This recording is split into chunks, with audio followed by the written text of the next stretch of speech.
तेबे आज जदि मु कहे कविता नुहे छोट कहानी शुणा आपण मैंने शुणे तो छोट गल्पटी गल्पर ना नाली रंग आसतु शुणा। से दिन रविवार होता है। प्रतिशोर शଯ୍ୟା त्याग करी टिके व्यस्त होई थाइली। घड़ी को देखी भाविली अरे ये कौन दिन 5टा हो गलानी एते डेरी करी उठी भाभी तर तर हो जाऊए। जाऊ जाऊ पुणी अचानक आईना उपर नजर पड़ा। एते व्यस्त विव्रत होई मध्य मु किछि क्षण पई बंदी होई गली से चगली आईना आखिरी। निजको बारंबार देखु थाए ये सही झियो ना जे रविवार दिन 7टा पर उठे आउ एतिके टिके भी व्यस्तता न थाए कि समय देखा इच्छा भी न थाए। जदि भूल से दिन घरे कहीं 7टा पूर्व उठाई दियंती ना ताहाले तो सरिला कथा। उठो उठो निया परी ताती जाए। आउ आज भोर 5टा भी विलम्ब होला परी मने होउछि। समय तो सब किछि बदलाई दिए ता बाहुबल रे। तरतर हो जाई तुरंत निजर नित्य कर्म सारी जलखिया खाइबा पई नुहे प्रस्तुत करिया पई बसीगली।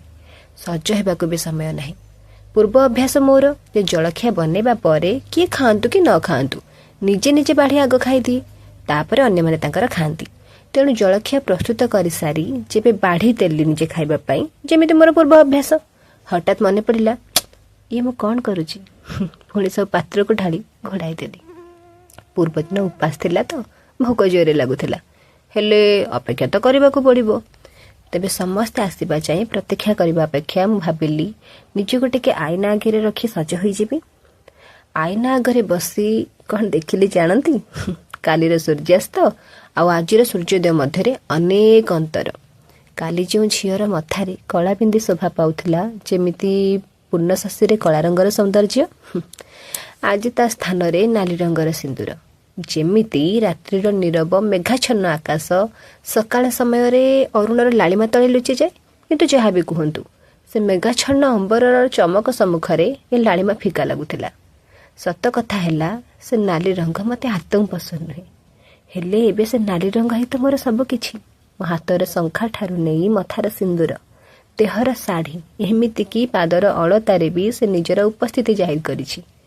आउ ए रंग को आड़ कर धृष्टता मु केबे भी करि परिबिनी। कारण जड़े साधवा पाई से रंगर महत्व अवर्णनीय। तेबे से सिंदूर को मथारे नाइबा बेले शंखार ऋणुझुणु शब्द कान पासे संगीतर 7 सुर परि ध्वनि सृष्टि करुथिला।